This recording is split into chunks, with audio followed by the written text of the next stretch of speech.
Nu, tai mano idėja šitos visos instaliacijos yra kaip ir meninė, tai padaryti modelį, kuris galėtų būti kaip dirbtinis intelektas arba kaip socialinis intelektas, nežinau. Tie kompai tarpusavy tipolė kaip ir komunikuoja, keičiasi skaitmenimis ir duomenimis.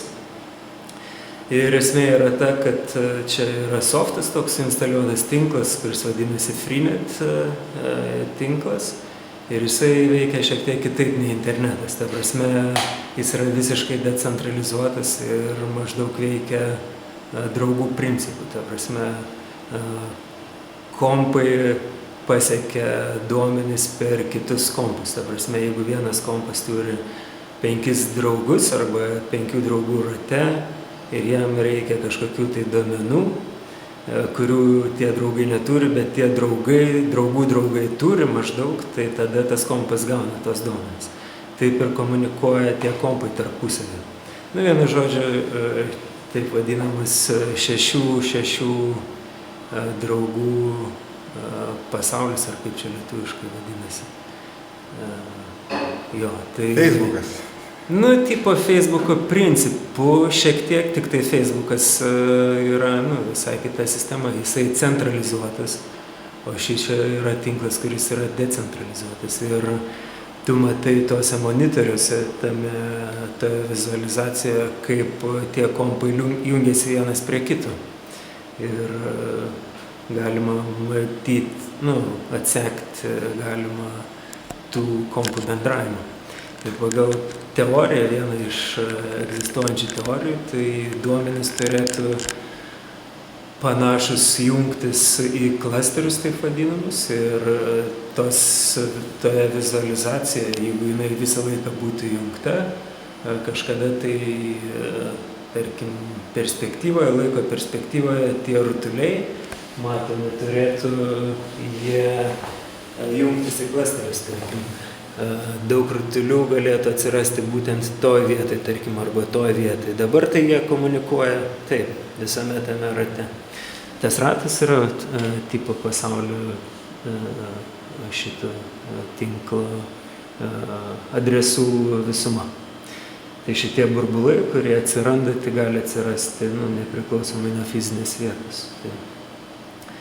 Tai šitos instaliacijos esmė yra kaip ir tyrimas, pasižiūrėti, ar teisingai veikia iškelta tokia koncepcija to Freenet tinklo, kad be komunikuojantis kompiuteriai turėtų jungtis į klasterius pagal informaciją, lygiai taip pat kaip ir žmonės. Tai tarkim, jeigu žmonės bendrauja, tarkim, meno pasaulis, politikos pasaulis, ekonomikos, sportas ir taip toliau, tai šitie kompai, pagal šitą vieną iš teorijų turėtų jungtis irgi į klasterius pagal informaciją saugomą.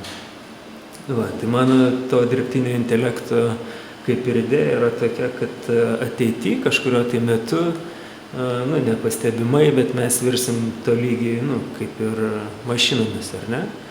Tai aš tiesiog keliu tokią mintį, kad mums reikėtų internetą vystyti šiek tiek kitokią linkmę. Ne centralizuotai, kaip kad dabar, bet visiškai paleisti ir decentralizuotai vystyti, kaip ir kad yra žmonių arba socialinis tinklas. Draugų, draugai ir tai tipo pagal vieną iš tų teorijų berods Milgramo teorija iškelta, tai per 7 žmonių ar 6 žmonių draugų ratą tu gali pasiekti bile kurį žmogų pasaulyje. Tai aš keliu tokią mintį, kad mūsų tą internetą reikėtų vystyti būti ta linkme ir to būdu būtų galima pasiekti visą informaciją pasaulyje ir būti nekontroliuojamu kaip šiuo atveju. Tarkim, buvo daug problemų su NSA Amerikos, kur duomenys yra trekinami ir žiūrima, kas kur vyksta pasaulyje, ar ne? Tai šiuo atveju būtų išvengta to duomenų trekinimo. Va, tai čia yra ta mano tokia dirbtinio intelekto, tarkim, koncepcija. Ir kita koncepcija yra, kuri gal siauresnė, yra netokia plati, tai tipo neuronų tinklas. Ir aš manau, kad visa ta instaliacija, kurią aš darau, yra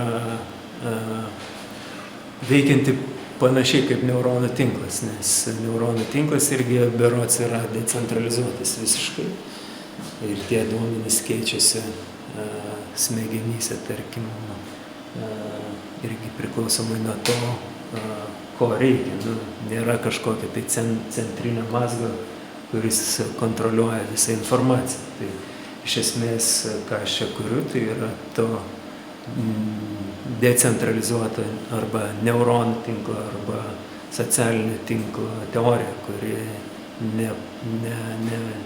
negrindžiama, tarkim, hierarchinėmis struktūromis, kurios gajos šiuo metu.